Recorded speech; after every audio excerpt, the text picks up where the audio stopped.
Oh, Dharma was always on the bucket list. Like I said, Kabhi Khushi Kabhi Gum, it was like, this is the ultimate destination I need to get to, and God's been really kind, yeah. So what makes a good scene? If I'd known that, all my scenes would be great. Just staring at that blank paper is very difficult. Yeah. मतलब हम दोनों का फायदा mix हो गया है?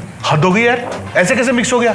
ये कोई लगेज है जो मिक्स हो गया? I went to Diljit with this thought, and even he was like, Ajay, are you sure this is very stupid? But I was like, listen, you're that character. It will really, and then he delivered with conviction and work. Yeah. Especially as far as comedy is concerned, which in my very humble opinion is probably the most difficult genre Absolutely. to crack.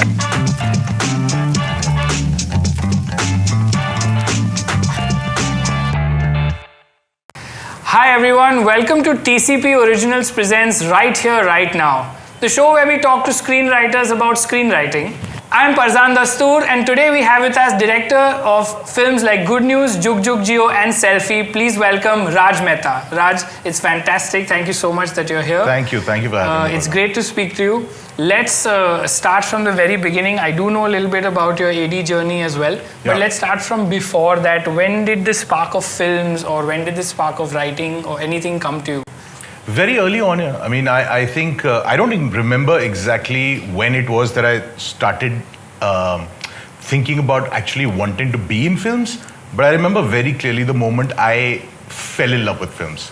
And I'm not saying this because he's my producer now, but the moment I remember very clearly sitting in a theater in the US where I was studying and watching Kabhi Khushi Kabhi Gum. And the scene where Shah Rukh welcomes and Jayaji turns around. Yeah. I'm not saying this because I work with Dharma or with Karan, but I remember watching that and just feeling like, what is this? I want to do this. And of course, I've been watching films before that and stuff, but I think that is the time when I was like, I need to do this, and of course, because there was no one working in the creative field or in the films in my family, it was more a business sort of a setup. I had to kind of go through the drill of getting myself a degree and all of that. And then eventually, I think 2006 or 7 is when I went to film school, enrolled in film school. Okay. And yeah, that's how my journey sort of started in films, yeah. I just did a 1-year course at New York Film Academy because that seemed like the most feasible option because I didn't want to eventually get back to Bombay as well. Yeah. So yeah, that's what I decided to do. So the first film I did was this film with Saregama called Soundtrack, which was a remake of this film called It's All Gone Pete Tong, about this DJ who loses his hearing ability at the peak of his career. And then he kind of starts making music by feeling the vibrations on the speaker. Amazing story. It was directed by Neerav Ghosh, starred Rajiv Khandelwal at that time. I didn't unfortunately end up finishing the film, but that was my first sort of on-set experience in Bombay. And then how did Dharma happen? Oh, Dharma was always on the bucket list. Like I said, Kabhi Khushi Kabhi Gum, it was like, this is the ultimate destination I need to get to, and God's been really kind, yeah. I mean, I did a bunch of films before that. I did a film called Teri Meri Kahani with Kunal Kohli. Was an AD on that, and I started off doing clap at soundtrack, and you know how the deal is, you just kind of climb the ladder. So I did a film called Arakshan, which with Prakash Jha that time, which had a huge cast, and so I did a bunch of films before I eventually, and I worked on 2 films with Yash Raj Films as well. Before I then eventually ended up at Dharma. And the way I got here is I met Shashank Khetan, who I consider my mentor, my older brother, who was going to be Manish Sharma's chief AD on Shuddh Desi Romance. And I just finished a film at YRF then, and it called me to be his second AD on that film. But then, fortunately through that period, he had pitched a script called Humpty Sharma Ki Love Story to Karan. And I think by the time that film started, his script got approved. And then so he moved here, and then he called me over and said, would you like to be my chief? And that's how I kind of ended up Dharma at that point, And then many films assisting in Dharma as well. 3, to be specific. I did Humpty Sharma Ki Dulhania, I did Kapoor and Sons with Shakun, and I did Badrinath Ki Dulhania with Shashank as well. Fantastic. So those films, And now, so you've of course assisted, as we know how it goes in the industry, people feel, okay, now ready to make your own film. So how did that step, how did we move to that? So it was organic, Parzan. I was actually writing throughout. I have a friend of mine who I have written all my films with, whose name is Rishabh Sharma. Rishabh Sharma, we happened to meet on a film that I was assisting on, and he had done the dialogues for that film. And we met on that set and just became friends, you know, and I think how most writer-director duos start, which is by becoming friends and be like, chal kuch karte hain yaar, let's start writing something. And then how did the spark of Good Newwz come about? How did that kind of come together? Somain called me, who's a creative head at Dharma, and called me and said that, actually Karan called me and said, there's an idea that Somain is going to forward to you. Okay. So he sent me the story of Good Newwz. Yeah. I believe it was only, I'm not too sure, but I think it was only about like a 5-page at that point. But I loved it. Just the idea of these two contrasting couples having a sperm mix-up at an IVF doctor is not something that I would have ever imagined also. Yeah. As a one-liner, it's just... Yeah, it's too personal an idea to be coming from someone who's not gone through that. And the writer of that story was Jyoti Kapoor. Yeah. Who then I later found out, as I kind of met her and started working with her, is her own journey, and she'd gone through that with her husband. And so I'm not surprised this came to only her, because otherwise you can't. You know, this is a very unique idea. So I was sold on the idea. Of course, the script, I kind of structured it. I changed the syntax of the script a little bit. I sat with Jyoti and then eventually Rishabh as well. To turn it into this comedy, because that story was written more like an intimate drawing room drama sort of thing, very banter based, Woody Allen-ish sort of a space, you know, which is about this couple and then the other couple enters and there's a lot of banter happening inside the living room. So very devoid of comedy, you'll say? No, there was comedy. There was comedy, but not to the point where it is now. I think Good Newwz now, when I look at it, is a pure comedy. Absolutely. Except minus that third act where you gets a bit this thing, but yeah, so we changed it around. That's how kind of Good Newwz came to my life. So I'm saying I went through this journey with the script that couldn't be made. But then I had... then you got some good news. Then I got some good news. And then, so we, from that time, I think 3 weeks after that script got ready, we literally wrote that script up in a month and a half or so. The first draft anyway. And then from there on, I think the first person I met was Kareena. Because by then I had understood that getting the script ready and a producer who was interested in producing is still half the journey. Very different. I was like, the biggest challenge is about to come, which is to find the cast for it. But thankfully that happened. I narrated to Kareena first. Kareena was the first one on board. And then eventually everything kind of fell into place. Fantastic. Then does something like Jug Jugg Jeeyo happen much more easier since you're one film down and now things are easier to... I think that journey became a lot easier. Okay. Also because Good Newwz did really well. And so what that does is I think it just kind of... Because I was still a first-time director, right? I'm still new. I've only done 3 films, but I'm saying at that point, no one knew what this person might be capable of. So I mean, full points to Karan for trusting me at that point. But I think what it does is once you have a hit film, it kind of puts some trust in the producer saying that this guy is capable of it. And even the actors for that matter. So Jug Jugg was fairly easy at that point. And first film with such a heavy cast for big top actors to handle, that is a lot of trust to put on new shoulder. I knew my material really well, because I had worked on the script so much and I'd done a lot of narrations of that film. That kind of, I think it's just about when you narrate it to an actor, I feel like they're really gauging, other than of course the material itself, what they're really gauging is whether this person who's narrating it to me has a vision for it and if he really wants to say that story. This is what you call a writer's voice, right? This Absolutely. Is something that really the voice that comes into the film is very visible. It's actually, you can actually tell. So at the bottom line, what did you want to tell? With Good Newwz? With Good Newwz and Jug Jugg Jeeyo. So like I said, firstly, I'd like to say, like we were discussing right before we start taping, is I'm single, okay? I'm not married. I don't have a kid. So I remember Kiara once, because she was in both those films. Kiara on one day at shoot, a Jug Jugg, a post shoot, just said, why are you making it's not like you have experience with it. So, there's something to be said about experience and what a writer brings into the script from their own experience and what they've... write what you know, they say. Write what you know. So this is actually a contrast to that. But I mean, you've seen it. I'm a Punjabi. I've seen families. I've seen marriages. All my, so they're things that you picked up consciously or subconsciously through your life, through things, experiences that you've had that kind of help me write that, co-write Yeah. that, and then eventually direct it. Yeah. So it's just those things, yeah. And I think when your DNA is woven with Kabhi Khushi Kabhi Gum, then little bit. Oh, absolutely. It's been fed to us by Karan and so many other filmmakers from the word go. And I've been a Hindi film buff for as long as I can remember. Okay. So I remember as an 8 or 9-year-old going to the premiere of Saudagar. Okay. Where we had Dilip Kumar, Raj Kumar, all these legends on stage, and I remember sitting in the audience and I like you have some visuals that are just stay in your head, and you have a very vivid memory of those. I remember that very clearly, and that's when I was like, that's when I started watching film. I think that's where the love for film sort of started. Of course, the idea of actually doing this came much later. Okay. Yeah. So we've gone through your journey of Good Newwz, Jug Jugg Jeeyo, then Selfie happened. How did that happen? So, funny thing is, before Good Newwz released, which was in December 2019, November, I think month before that, Akshay sir actually brought this Malayalam film to me called Driving License. And he said that, he said, "Dekhiye, mujhe bahut interesting lagi film. I think we should." I think he was talking to Prithvi Raj, who's the producer and the actor in the original film. He was talking to Prithvi about potentially remaking it in Hindi.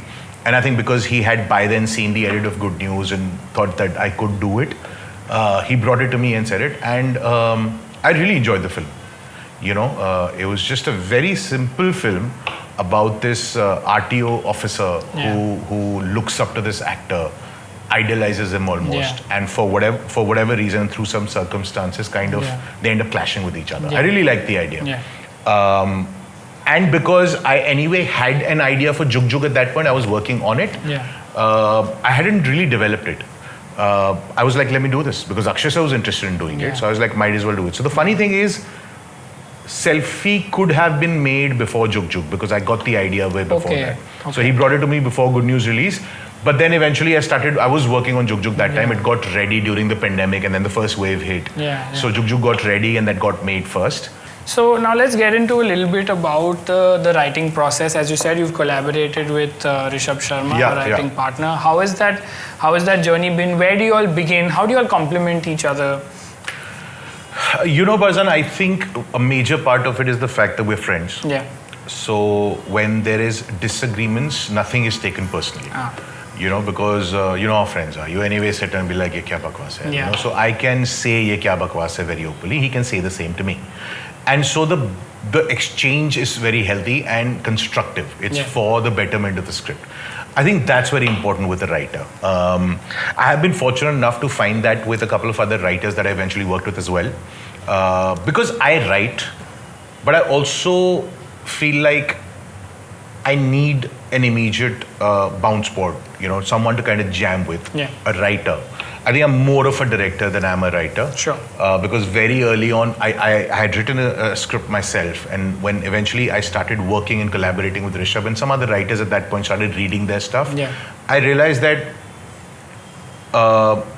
what I'm writing, the same scene could be written perhaps in a better manner when you collaborate with someone. When you jam with someone. It just makes the quality of that better. Two heads are better. Right, I feel so. And I have immense respect for people who can write alone. I understand what you're saying. Like just to be able to... I mean, it's as simple as you go into a certain direction. If there's no one immediately telling you that this is not working, then you go through the whole journey of developing that and then backtracking and saying that, oh, maybe the problem was in the first act itself or that character or that plot point, whatever. So if you have another person just kind of bouncing that off you right away, then you save that much time. So I mean, like I said, I have immense respect for people who write alone. I don't think I will ever do it, which is why I collaborate writers, because it just, the process becomes much better. Where do you begin to craft this story? I know of writers who start writing immediately and kind of develop as they go. But my approach is always to get a structure in place. So plot comes first, character comes with it. Correct, with it. And I think it's my approach has always been more plot driven. Develop plot first. Of course, your characters and all, but that I think follows the plot once you have the plot in place. So that's the approach we've kind of worked with so far. Lovely. Just works best for us, yeah. Sure. I think that shows in your one-liners also, because when you describe your films in one line, there's something intriguing about it. So I think that one line is what hooked you as well when you first heard them. Always. I think that's what I look for also, is that uniqueness in the idea. Yeah. You know, your log line, if it has that something new to offer, I think that's always exciting. And I think I've had that in all my films so far, and even going forward. I think what's going to interest me in a story is that particular log line and how new the idea is essentially. Okay. Yeah. Do you outline, and how detailed are your outlines? So I think your treatment ends up being but 4 or 5 pages. If it's, you know, just almost literally bullet points of where your story is heading, your act 1, act 2, act 3, and then eventually the outline can be much longer. Yeah, I'd say about 20 pages. I don't know if the exact page count there, but you basically just detail out the beats and scenes. And then so once you have the beats, then you get into the scenes. You know, before you start writing it on a final draft file or actually getting into a screenplay format, just detail out each scene in, you know, like literally paragraph writing format, and just etching those scenes out. Fantastic. Yeah. Your 3-act structure comes from film school, or did you already study that a little before? So I did I did a direction, like I studied direction. Yeah. But I'm sure they spoke about. Of course, screenwriting was a part of it, and directing actors was another part of it. Screenwriting I think I didn't do a screenwriting specific course, but we did learn the basics of screenwriting there. You know, your act 1, act 2, act 3, your plot, your character development, your graphs, all of that. We studied as a part of that. Like I said, it was a direction course, but as a part of that, because I believe, you know, a writer, learning the basics of writing makes you a better director as well. Yeah, absolutely. Yeah, and it's correlated. That's why both the arts are correlated. Directors are writers as well, Correct. and vice versa. Absolutely. Though I know of writers who are not essentially directors who are not essentially writers. Yeah. But I just feel it helps. It helps. It makes you better as a director once you know the basics of structuring of a screenplay. Right. So now you have your structure in place. You have your outline. Right. You've worked hard on it. Everyone's liking it. Now you start with the screenplay.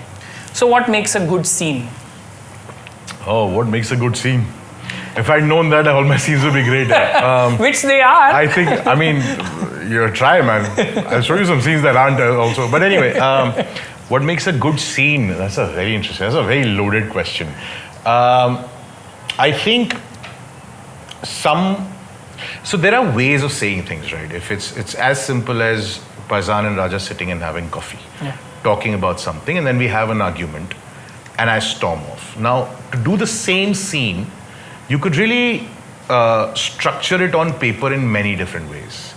Adolescence is actually a classic example I saw it recently how you can, a very simple scene can be elevated with just the correct blocking. Yeah. But I think on paper itself, you can structure it and block it to make it more interesting. Yeah. You know, and of course the dialogues are very important. Yeah. You know, which was dialogues my which next come in question. later. Yeah. The dialogues I think add immensely to us. And there are some iconic dialogues in all 3 of your films. So and I know some of them have been written by you as well. So where did that craft? Where do you pick up that? Or is that something again, Kabhi Khushi Kabhi Gum DNA driven? No, it's not that. Where does it? A lot of it came from banter. Like I was saying, Rishabh and I are great friends. Yeah. So what happens is when you're sitting and just chatting, a lot of things kind of came from that.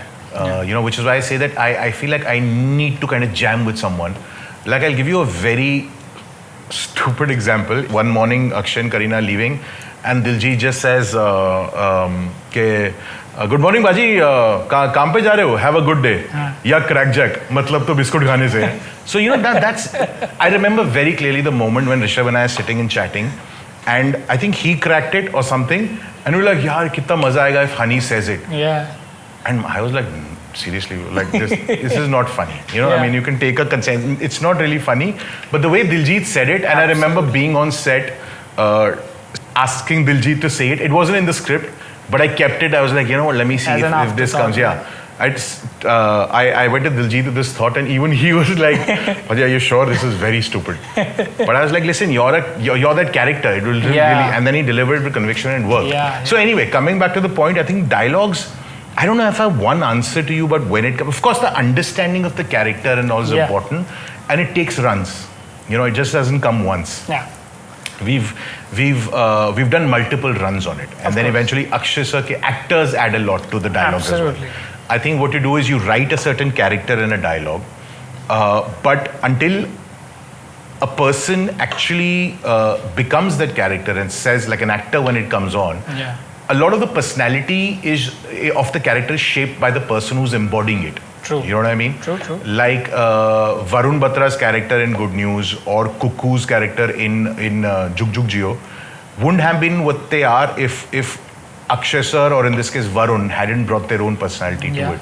So I feel an actor brings in a lot as well, even in terms of writing dialogues. Understood. Especially as far as comedy is concerned, which in my very humble opinion is probably the most difficult genre to crack. I mean, everything else is difficult as well. To make a nation laugh. I hope I don't get killed for this, but I feel personally that comedy is very difficult because you can't firstly write it alone, then perform it, and it's very, very easy for a punch to land flat and for no one to get it.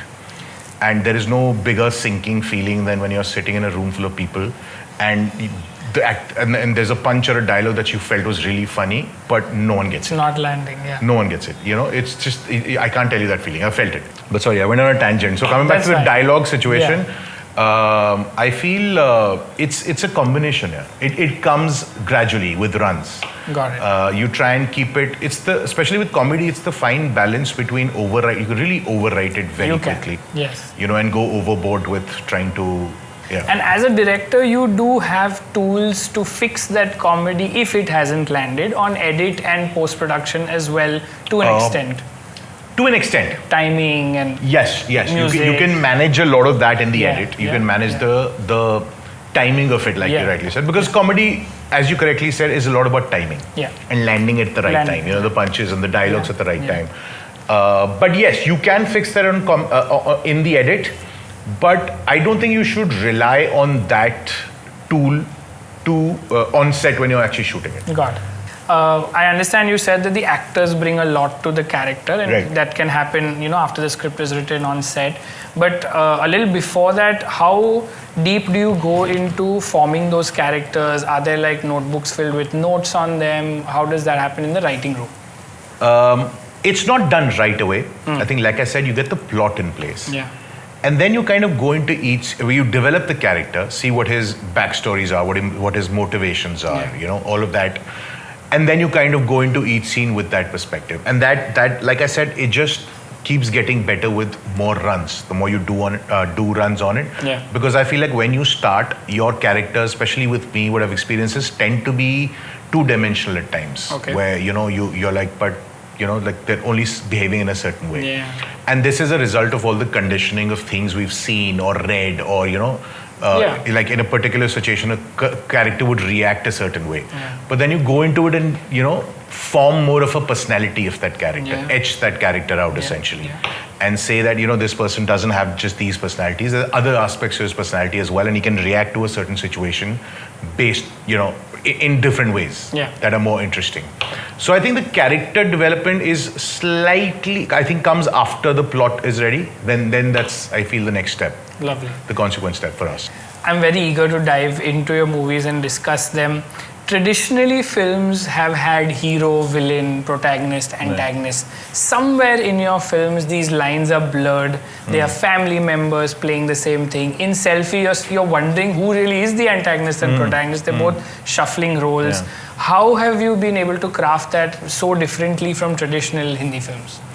I mean, now that you pointed out, I've not thought about it, to be honest with you. But now when I think about it, I think what attracted me was the fact that it didn't have that typical hero villain sort of a template. I think what attracts me are human stories and emotions and anything that arises out of emotions. You're right, it's been blurred. Yeah, they're very blurred. They're very grey as characters. Right. I mean, one could argue Anilji's character is slightly of the antagonistic nature in the film. He's doing immoral things. Manipulative, also. basically. They're very manipulative. Right. And somewhere, of course, Varun and Kiara are playing some more protagonistic role on that front. Right. But again, you sometimes relate to what Anilji is saying as well, and you feel he's doing the right thing. Yeah, absolutely. So that's what I'm saying. There's no right or wrong as such.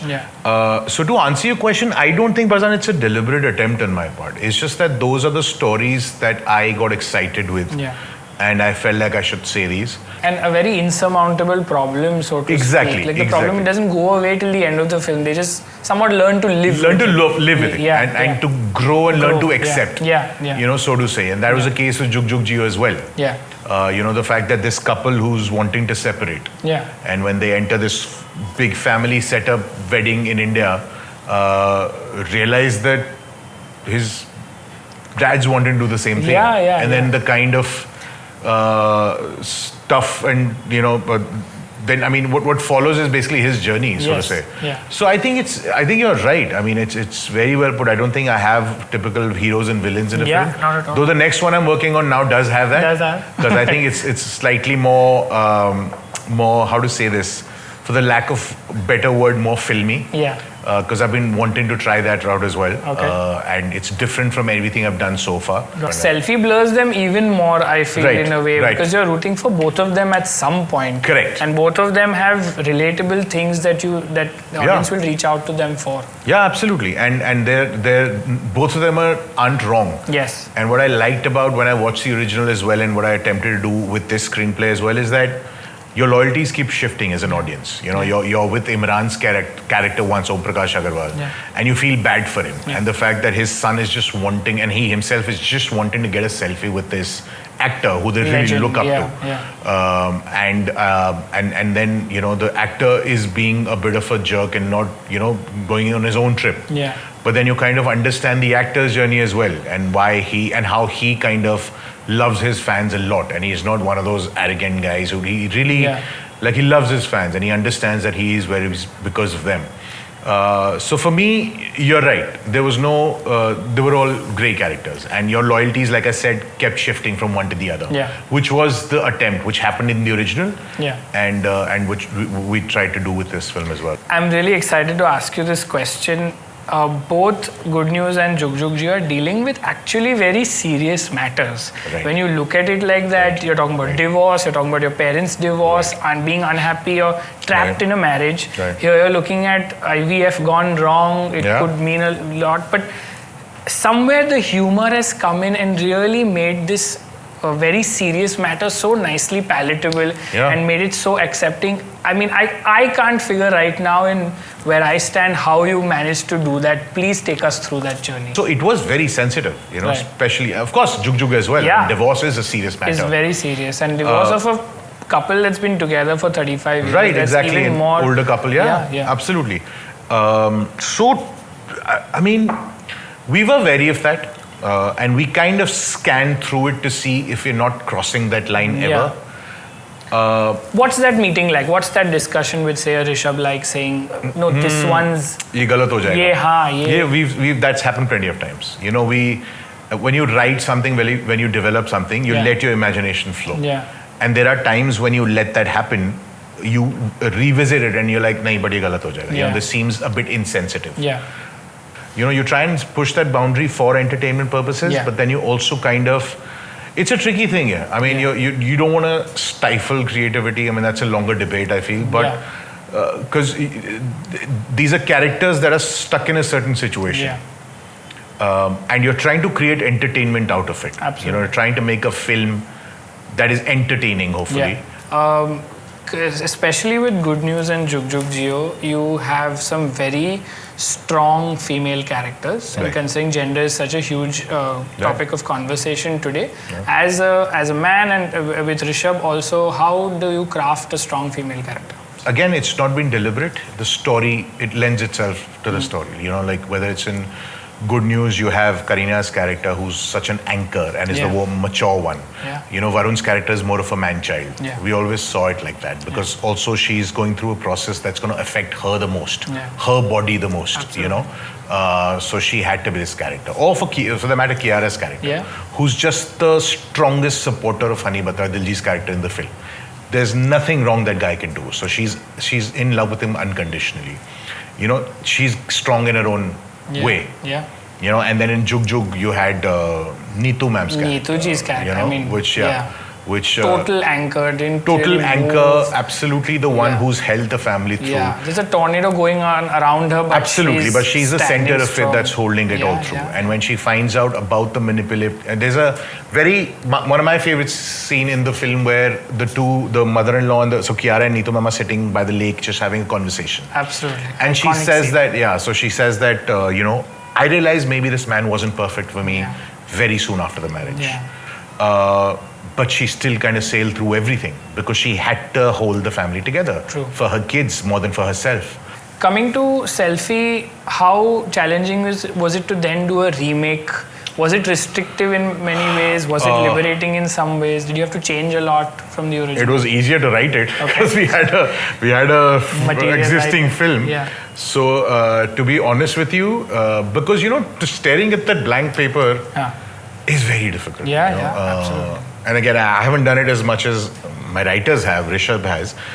But to create from scratch is, so you already have an existing template in front of you, if at all.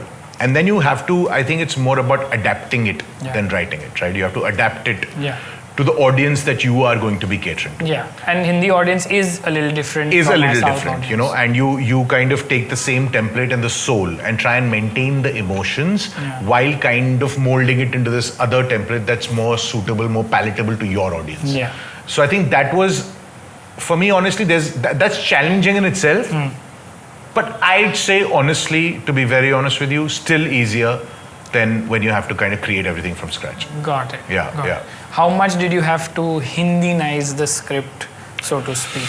A little bit. I won't say drastically, because I think the emotion of the film was pretty universal. Was still universal and fairly Indian, especially in our country, of a die-hard fan. Yes. Who, for the love of his son, and when it comes to his self-respect, to uphold that, goes against that. I think it's a fairly universal. Yeah. What we had to adapt, I think, is in terms of the treatment of the film.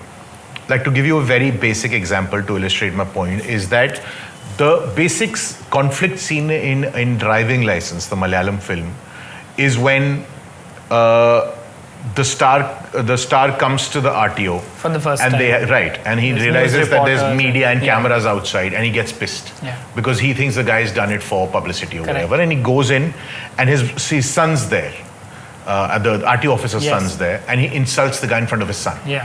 You know, he says that tum log aisa media ke liye karte ho, whatever.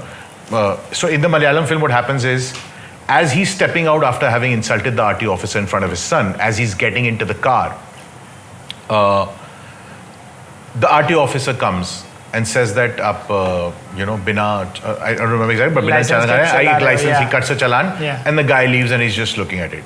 Now the same scene, essentially the same beats are happening in Selfiee as well, but the treatment I gave it was more, how to say this, more filmy. Okay. You know, I did the high speeds. I did the shots where once the actor sits in the car and as he's about to shut the door, he realizes the door is not shutting. And as you kind of reveal behind him, you see the guys holding the, you know, of course the BGM kicks in and the high speed, then you come around and reveal the RTO officer. So just that. And you've actually purposely hidden that journey from helplessness in the room, being insulted in front of your child, to becoming this little heroish. Because you know, kind of have that journey in your head. That's a shift of that guy's emotion. Where he's gone from being this bhakt to now saying that, dude, you do not insult me in front of my son. This is not done. You crossed a line here. And then he walks out. So it's just that building up of that heroism, of that moment, just highlighting and enhancing that emotion with use of shots, with use of camera, and how do you reveal it? You know, like I said, simply, if you see Driving License, very simply done. He sits down and But I think what I tried to do with that was make it more heroic, like I said. You know, कि वो CT मार moment बोलते हैं ना. Lovely, yeah. To create that, where now the fan is saying, you know what, this is not done. Yeah. And then so it's just the treatment of it and using the audio with the BGM, etc. Just kind of highlighting that. Got it. Yeah. Let's move to our next segment where Raj is going to read to us a scene from the film Good Newwz. Before we begin, can you tell us where in the film we are? So this is, I think it's the central conflict scene. Happens in the first half, I think about 20 minutes into the film, where so far you've seen Varun Batra and Deepti Batra, which is Akshay Sir and Kareena, go through their IVF procedure with this doctor, Dr. Joshi, at the clinic. It's a doctor couple. So there's Dr. Joshi and his wife, Dr. Mrs. Joshi, yeah. who also works at the clinic. And you've just been right before this scene introduced to Hani Batra and Monica Batra, who also have the same last name. Yeah. They hail from Chandigarh. And they've just come to Bombay. Someone must have recommended this doctor to them, so they've come to Bombay to get this done because they want to go to the best. Yeah. And Dr. Joshi is the best in the country, in the film. So you've just been introduced to this couple, and you realize that all four of them, Dr. Joshi has called all four of them together to tell them about something, and you don't know what it is. And they're like, but why have we been called? So that scene, the scenes happen right after that. Great. Then let's get into it. Cool. So we're in Dr. Joshi's cabin in the Joshi Fertility Clinic. Dr. Joshi gets up from his chair as soon as the four of them walk in. Dr. Joshi says, hi, please come in. Varun and Deepti, meet the other Batras. Hani Batra, Diljit's character, he quickly interrupts, takes out his visiting card and says, myself, Hani Batra, my wife, Miss Monica Batra. Your card? Monica speaks under her breath and says, Namaste ji. They greet them. Varun and Deepti just greet them awkwardly. Varun unwillingly gives his card to Hani as well. You know, why am I giving cards, whatever. But they give it and he's wondering why we're there. Varun all four of them sit down. Varun says, what is it about, doc? Thoda jaldi kar sakte hain? Meri important presentation hai. Dr. Joshi says, yeah, sure. He looks at his wife nervously, Dr. Mrs. Joshi, who's standing next to him. Dr. Joshi says, मैं सीधा point पे आता हूँ. एक छोटी सी problem हो गई है. Varun, Deepti sit up. Deepti says, कैसी problem? Dr. Joshi says, actually, ऐसा नहीं है कि ये पहली बार हुआ है. US में पहले कई ऐसे cases हो चुके हैं, लेकिन मेरे यहाँ पहली बार हुआ है. Deepti shouts and says, लेकिन हुआ क्या है? Varun holds her hand. Dr. Joshi says, हुआ ये कि there has been a sperm mix-up. Varun and Deepti together yell and say, what? Hani, Diljit's character says, क्या? Mixer? केड़ा mixer? हिंदी में समझाओ कोई. Dr. Joshi explains and says, please सुनिए मेरी बात. हमारे एम्ब्रियोलॉजिस्ट जो बहुत एक्सपीरियंस्ड हैं, वो आप दोनों के सीमेन स्पेसिमेन एक साथ प्रोसेस कर रहे थे एक ही टाइम पे. और क्योंकि आप दोनों का सरनेम बत्रा है, he gestures and says, mix up हो गया. Now this is important, right? Because you need to understand how it happened and how it could have happened. Thoda exposition you will have to put in the... Correct. Yeah. You know, just a little information. Though before this in the film, we had kind of explained the procedure of IVF anyway. Yes. So the audience who don't know about it, know what the process entails, essentially. Yes. But here, yes, just to give a... Little reminder of how this thing happens. So he says, to mix-up ho gaya. Yeah. Hani again says, phir mixer? Hani leans into Monica to understand what the hell is going on. Yeah. Meanwhile, Varun gets up, leans into Dr. Joshi and says, you've got to be kidding me. Are you bloody telling me कि मेरी wife इस गधे का sperm carry कर रही है? Monica looks and says, हाय ये क्या कह रहे हैं जी आप? Hani says, मेरे को गधा क्यों कह रहे हो आप? Monica says, तो मैं किसके बच्चे की माँ बनने वाली हूँ? Hani says, भैंस की आँखें हो क्या रहा है यहाँ पे? Varun leaves the doctor's collar, looks at Hani angrily and explains to him aggressively and says, हम दोनों का sperm mix हो गया है, sperm. Hani says, क्या? मतलब हम दोनों का फैदा मिक्स हो गया है? हद हो गई यार, ऐसे कैसे मिक्स हो गया? ये कोई लगेज है जो मिक्स हो गया? He goes and holds Dr. Joshi's collar and says, oh ये क्या चुतियापा लगा रखा तुम दोनों ने? Dr. Mrs. Joshi comes ahead to make Hani leave the collar. Deepti is just sitting dumbfounded. Again, I'd like to reiterate how something so bizarre, so serious has been told to them, but we have this Diljit character who is a little confused about what's going on. He doesn't know exactly what's going on because you never expect a thing like this to happen. Yeah. So he's trying to understand कि mix हो गया क्या हो गया? This is not मतलब so he's trying to and doing it in his own funny in his own sort of a funny way, but you know arising out of the fact that he's not understanding what the problem is. Yes. You know. So anyway, so. तो हनी से क्या लगा रखा तुम लोगों ने? Doctor miss Joshi comes ahead, try to make Honey leave her husband's collar. Deepti sitting dumbfounded. Dr. Mrs. Joshi says, please maintain calm. अब जो हो गया सो हो गया. We're very sorry. पर Deepti, who was sitting quite so far, suddenly yells and says, shut up, just shut up. I'll sue you guys. Varun says, मेरी बहन और जीजा ना बहुत बड़े criminal lawyers हैं दिल्ली में. और मेरी वाइफ जिसको तुम गाय समझ रहे हो ना, Deepti gives him a look, जिस वो सीनियर जर्नलिस्ट है, हम चाहें तो हनी होल्ड्स डॉक्टर जोशी's collar again says, और मेरे चाचा जी हरियाणा के सीएम के सगे ससुर हैं, बच्चे मिक्स करवाने वाले को 15 साल तो करवा ही सकते हैं, 15 साल minimum. Doctor Mrs Joshi says, आप प्लीज शांत हो जाइए, मैं बता नहीं सकते हम कितने शर्मिंदा हैं, मेरी मिस्टेक है। उस दिन बहुत सारे केसेस थे और हमारे टेक्नीशियन से बहुत बड़ी गलती हो गई। हनी लीव्स डॉक्टर जोशी's collar, डॉक्टर जोशी says, मेरी बात ध्यान से सुनिए, he holds the collar again and says, बोल एक बार और ध्यान से सुनिए, बोल फिर देख क्या होता है तेरे साथ, ध्यान से तू मेरी बात सुन, ये जो भसोड़ी मचा रखी है ना तुम लोगों ने, उसे ठीक कर, अभी ठीक कर, वापस कर मेरा फायदा। Monika pulls Honey and frees Dr. Joshi. Dr. Joshi moves closer to his wife to make sure no one holds his collar again. Dr. Joshi swallows nervously and says, सब ठीक हो जाएगा, आप टेंशन मत लो हनी जी, आप लोगों को बस एक माइनर प्रोसीजर करवाना है ताकि इम्प्लांटेशन के कोई चांसेस ना हो। Honey says, plantation? और ये हिंदी में बात क्यों नहीं कर सकता?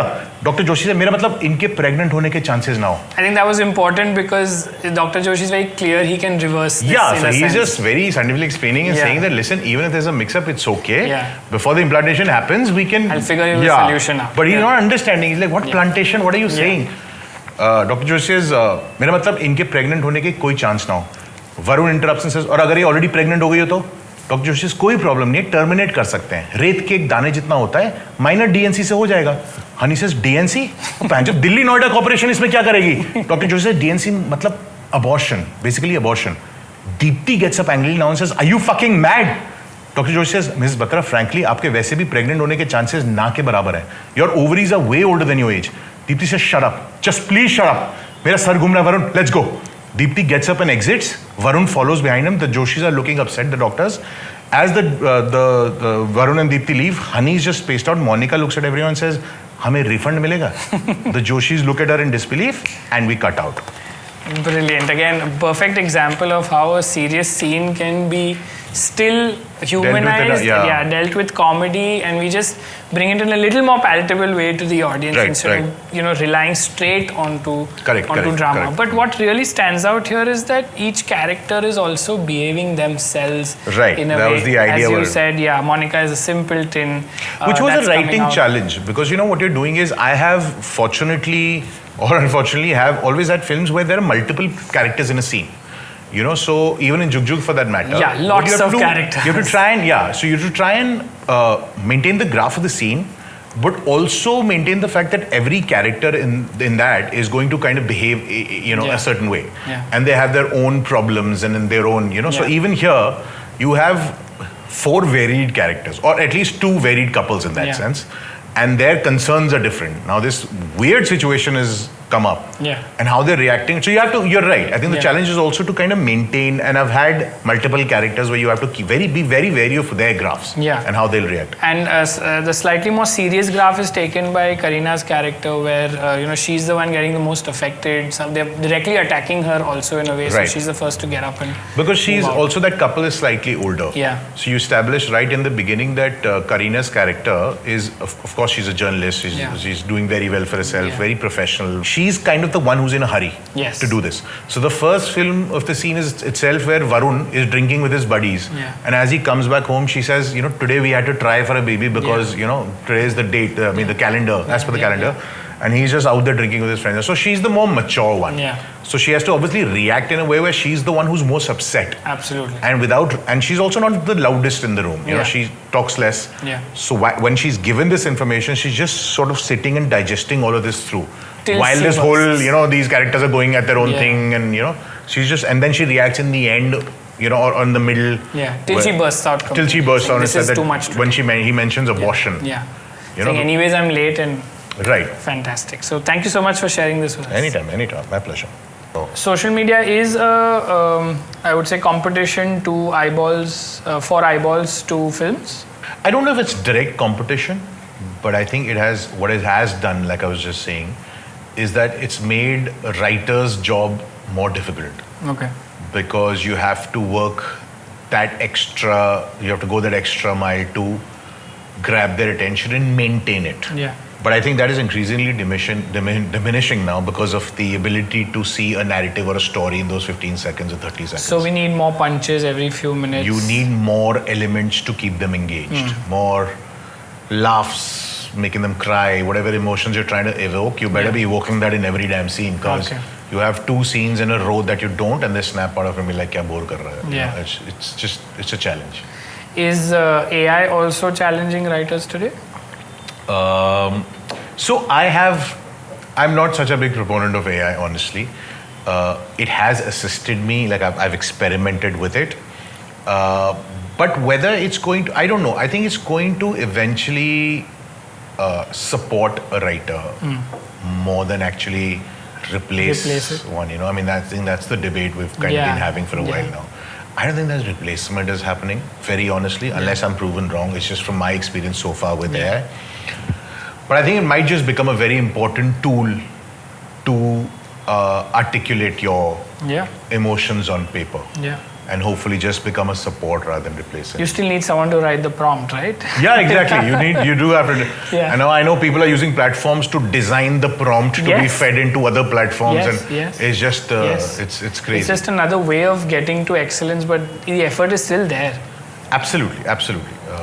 And just the emotional aspect of it, just the human element towards writing a story, I think will be the irreplaceable element. But I think overall, it's here, and we better embrace it and try and use it to our advantage, I guess. Fair enough. What steps can someone like a large organization like, say, Dharma take, or someone like you can take to help writers, you think? I think firstly, giving them their due monetarily. I think that's a major motivation. I know for a fact that because I have worked at this company for so long, and because I've interacted with the top people in the company, including Karan, who's the main person, I know that he values writers a lot greatly now. Like the amount of, I mean, I've been in the process of negotiations with writers' contracts, and I've been involved in those. And I know for a fact that he understands the importance of doing that.